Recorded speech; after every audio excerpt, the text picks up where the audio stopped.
Hello, I am Manuel from Fgm, and today we want to introduce this new semi-trailer type Fgm 38. I will explain step by step how it works now. The steering, we have the third and the fourth axle hydraulic steering with radio control, and there is a lot of special things that equip this semi-trailer type. We have hydraulic widening. We can arrive up to 3 meters of widening hydraulic, both sides, right and left. The rear ramps also are full hydraulic and full radio controlled. And we have also the rear legs that are actionable by radio control.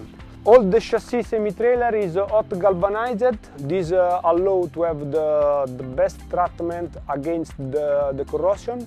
Semi-trailer is extendable. It can be extended up to 5.5 meters, and we can lock the position each 25 centimeters.